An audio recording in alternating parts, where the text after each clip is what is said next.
How's it going, guys? Segment, and then we'll get everybody to raise their hands and go from there.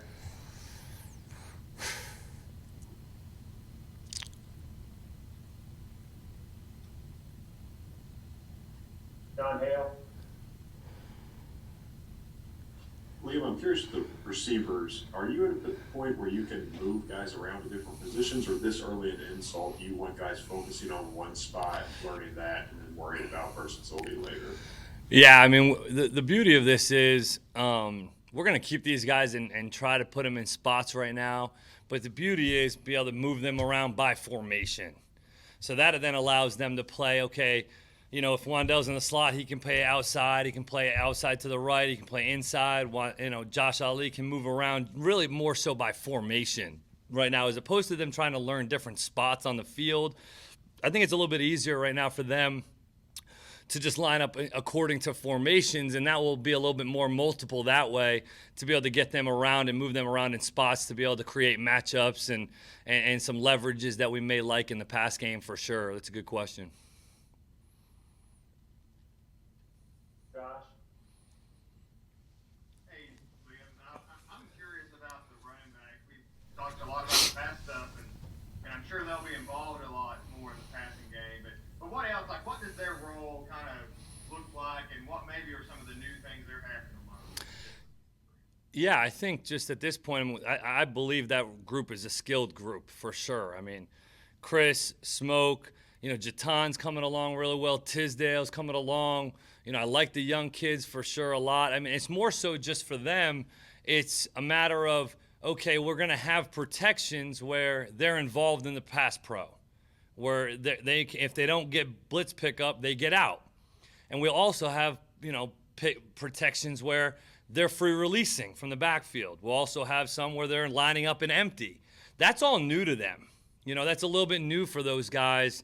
Just hearing the terminology and just the technique of what their responsibility is, but got to be able to use these guys in the pass game. It's a talented group, and we need to get the ball in their hands as much as possible. Screens, you know, jet sweeps, things like that. Get them out on the perimeter to be able to create some leverage and get the balls to our athletes in space. And they just do such a nice job of making plays when they are in space. It's our job to get them the football as much as possible to create some different matchups for, you know, for the defense. If I could follow up real fast, I mean, just how much do you want to get them the ball through the pass game? Because I imagine, you know, as the trying to find more balance, you're also taking carries away from guys that are used to getting, you know, 20, 25 carries and just trying to negotiate that. Yeah, I think right now, I mean, Chris Rodriguez needs to touch the ball as many times as possible, right? But I think it's my job and our job as an offensive staff to find different ways for him to touch the football as opposed to just turning around and giving him the ball. The screen went blank on us here. Just keep going. Okay, so, you know, that's the thing right now is just getting them touches, you know, without the football just getting handed off to them. That's something that's new, is just being able to free release from the backfield and catch the football. But, I mean, it would be hard for me to say right now how many touches a game each guy would like to get. But I do know that we want to try to get Chris over 25 touches a game for sure. And whether that's 25 runs, 5 catches, get Smoke a couple touches and catches, Tiz and Jatan. I mean, it's going to be tough to get these kids all the ball, but I do believe that's a good problem to have. It's a good problem to have for us right now, and it's more so just right now they're working just running back techniques. I mean, the wide zone and tracks and all that stuff is so new to these guys that it's something that's building as we go every day, and they're doing a great job. But as we start to build the install, that's a good way for us to be able to get these kids some reps doing some different things.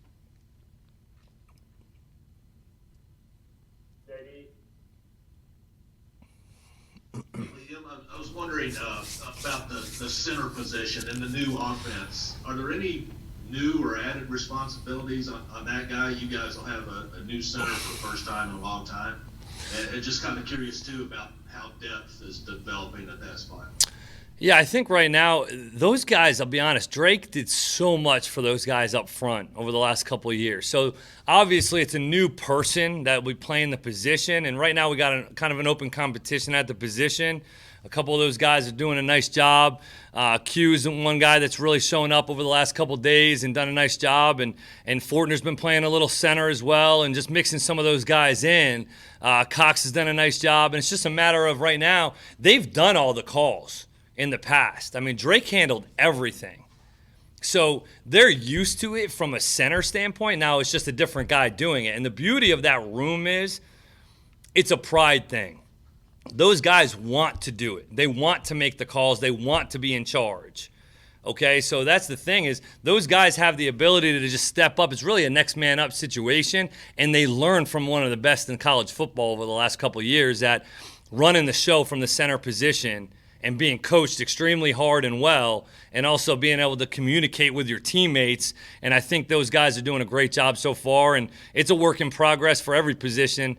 But for sure, the center's got to make a lot of calls in both the run and the pass. So it's a lot on those guys, but they're handling it really well right now.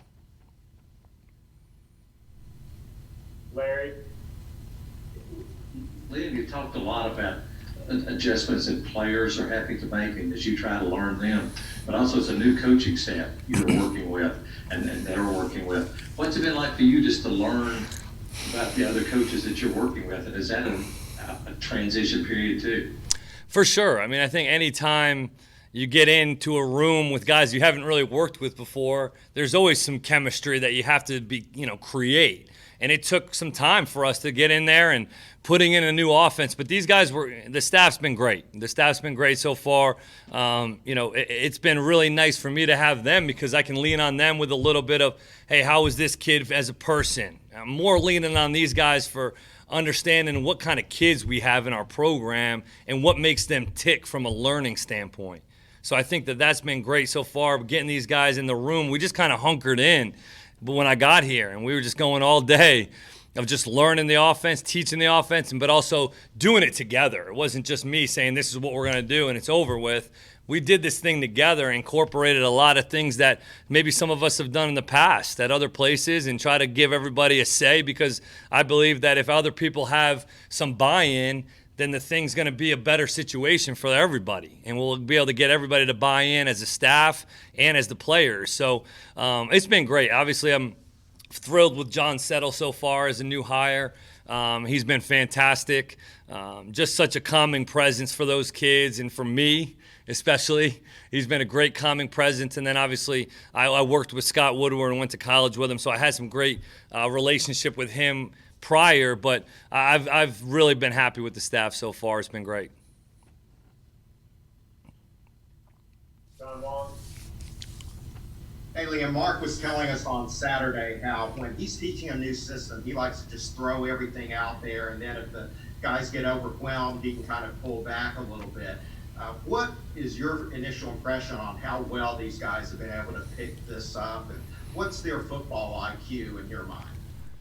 I think we've picked it up fairly well. I mean, until today, day one was probably our best day as a unit. And you saw, we had some walkthroughs and things like that where they really did OTAs on their own. It was me just giving them some, paper, and they just went out and kind of executed some of that stuff on their own because we didn't have much time with them. So for us to be able to come out on day one and throw and catch the way we did, we were not in pads, so I wasn't really that worried about the run game. It was more so, hey, how can we throw and catch and just get lined up and do all those things. And today we took a step forward running the football and some physicality up front. I thought we did some nice things. So, extremely pleased. All these plays are different for them. All the concepts, all the formations, the huddle, under center, cadence. It's all new, and they really have done a nice job picking it up. And that's the thing about these kids. It's like they want to learn.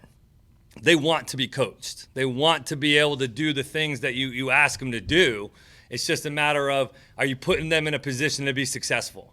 If they feel like you can help them and put them in a position to be successful, I do believe that they'll do anything for you. And right now, we're seeing some of that with the guys just really getting up here on their own and taking advantage of the time. And I couldn't be more excited about where we're going. Monty? Liam, you talked in the past about sameness. In other words, your cadences and your footwork and all that you want with your quarterback to perform. How does that play into varying cadences to maybe to create false starts and all of it on the defensive side of football? It's a weapon. That's the biggest thing for us. Cadence is a weapon, and just like plays are. Cadence, personnel's a weapon, plays are weapons, cadence is a weapon. And we need to be able to use it to our advantage. It showed up a couple times today where, the one thing I'm learning as well is you don't do something maybe for a day or two and you don't really emphasize it with all the other things that are going on in installation. Okay, they don't do something for a few days, you see it, the details start to slip. And that's on me to continue to press the tempo in terms of the fundamentals, techniques, and details that we're teaching, and it all starts with cadence. We have to be able to mix our cadence, go on verbal, nonverbal. That's the biggest thing. In and out of the huddle fast, sprint to the line, snap the ball, slow it down, all those things. I mean, just because we're in a huddle-based system does not mean we can't play with tempo. And the tempo that we will create will be utilized in and out of the huddle and with variations of cadence. So it's something that we're working on right now. We've gotten a few different ones in, but I think it's my job to detail some of the ones that we need to emphasize on a day-to-day basis, because you see some of the details slip when we don't practice it every single day. Follow up on it right quick. Talk about the I know you mentioned some of your running backs, most of your running backs, but one young man was moved from the defense to the offense. How quickly, how far behind is he, Torrance Davis? Yeah, Torrance, he's still a young kid, trying to figure things out just like everybody else. I mean, he's a physical, gifted kid when it comes to just looking at his frame, his body of work. He's definitely a kid that we want to try to progress in this program and see what he can do. I mean, we're going to run the football, like I mentioned, so it's going to be a committee, obviously led by Chris. But, hey, the best player is going to play at the end of the day. So I think he's done a nice job so far. He's the type of kid that's just what an unbelievable kid. What a great kid to have in your program. And I think talent-wise, we'll see how it goes. I think John will mentor him from a personal standpoint, and also on and off the field. He's got some work to do in terms of just getting in the playbook as a young kid, coming from defense, as you mentioned. It's a lot. That's a lot. I mean, it's a lot on Chris Rodriguez, and he's played a lot of snaps here at running back. So he's progressing well, and excited about him moving forward. All right, we got time for a couple more. We'll go Adam, John, Derek, and Justin. We'll wrap it up. Hey Liam, this is Adam Luckett with Kentucky Sports Radio. Hey, Adam. Just wanted to ask you real quick, some of that play action game, you talked about marriage of running a pass.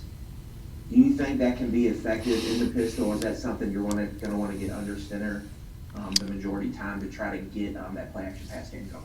I think it can be in both. If you look at Alabama, their pistol operation, and Sark was a NFL West Coast guy. He was with the Falcons and ran a similar system if you really look at it. Now, he's incorporated a ton of spread things. I don't see the pistol as a spread offense formation. I see that as under center, essentially. That's how the defense views it. When they really look at it, they look at offset back, near and far, under center, and pistol is the exact same to them. It's just the pistol gives you the opportunity to run some zone read from the quarterback position, which does create some issues for the defense and makes you a little bit more multiple on offense if you have a guy that can do those things. So I don't think we'll have any problems if we need to do some pistol. I think it'll only help create some edges for us in the offensive run game, and some of the pass game I think will be in good shape. I don't see any issues with it right now. We've mixed it in a little bit here and there, but we're still trying to really work on that under center stuff because it is so foreign to these guys. John? Liam, as you talk about guys doing work on their own, especially in those OTAs, who have you seen step up in those leadership roles, kind of in the absence of a clear quarterback? You've lost Drake, as you mentioned. So many of the leaders that were here last year are not here anymore. Who are taking over those kind of roles? I think right off the top of my head, Luke Fortner and Josh Ali are the two guys that, to me, when we need somebody to say something, those guys are the ones that are stepping up And those guys were the ones that are taking their position groups and doing individual with them when we couldn't. And they're coming up and asking us how we want things coached and detailed. And that's only going to make us better. I mean, you guys know better than I do. It's in terms of, look, if I got to holler and yell and scream all day and try to get these guys going, they're just going to start hearing it in one ear and out the other. If our players are doing it and it's coming from respected guys that are, produced at this level and done some nice things, we're only going to be a better unit. And I want this thing to be player-led. And they're doing a great job. Those guys off the top of the head, the tight ends are just steady, consistent guys that I think are going to always make plays and do some good things for us. But if we really had to talk about guys standing out, I think it would be Luke Fortner or Josh Ali for now. All right, Derek, and then we'll wrap up with Justin. Hey, Liam. A lot of the wide receiver talk's been focused on Josh Ali and Wan'Dale Robinson, but Isaiah Epps is a guy at this point who's been around a long time. Just how well is he kind of fitting into what you want to do? Yeah, I think Epps has just done a nice job, man. He's a smart kid who, like you mentioned, has played some football here, and he has a trait, and that trait is running down the field and creating some vertical stretch in the defense. And I think he can be a guy that we can utilize to push the ball down the field a little bit. I think he made some plays. He came on strong at the end of the year in the bowl game. I thought he did some nice things in that game, and that's carried over into the OTAs and into some of the spring practices to get him going a little bit down the field. And he's a smart kid. He knows how to get lined up. He's played at this level before. And I think Cleveland's done a nice job as well. Cleveland stepped up big time for us over the last week, and he's done some really nice things. Some really nice things. He's working his tail off. He runs great routes. He's hustling around. He's playing. He's really one of the only guys that's playing multiple positions right now, and he can handle it. So I've been happy with that group. Obviously, Josh and Wan'Dale have made some plays, but there's been some other guys that have made some plays in that group that I'm happy with. Justin. Hey Liam, there's a lot of stats available in football now, more than years ago. I was just kind of curious, what are some stats that you look at as a coach? Maybe others do too, but some stats that maybe aren't so deceiving that you look at when you're measuring an offense and you really take, I guess, a special notice of. It's funny. It's I don't mean to quote Sean McVay. McVay always used to say we'd be on the planes after games and somebody would have the stat sheet out and looking at it, win or loss, and Sean would walk down the aisle and say, "Put that away, man. Stats are for losers." Okay, and I'm not saying that, but I've just never been a big stat guy, I guess, if you will. I think we have the ability to measure efficiency, what I think is efficient runs, explosive passes, explosive runs, and just being efficient on and off the football. Because obviously with this offense, it's about efficiency in the run game on first and second down, efficiency in the play passing keepers on first and second down, and then what can we do on third down in order to move the chains to give our kids a chance to be able to create different formations, motions, and shifts to give ourselves an opportunity on third down and in the red area. So I would say, if to really answer your question about true statistics, I'm worried about efficiency in the run game, explosive plays in the pass game, how many we have each practice. We stat everything. So I'm saying, I say stats are for losers, but we also keep stats for everything because it's more so a measure for our players. They want to know how many catches they had. They want to know how many yards they had, and that's great. That's competition. So we're keeping stats of everything, but from an offensive standpoint, measuring us, it's about that efficiency and creating explosives in the pass game right now. Because we're not working any true third down, red zone situational football, Justin, that to me is where more stats come into play, is when you're looking at the red area, third down, backed up, 4-minute situations to be able to create some of that, those statistics and those things that we can work on.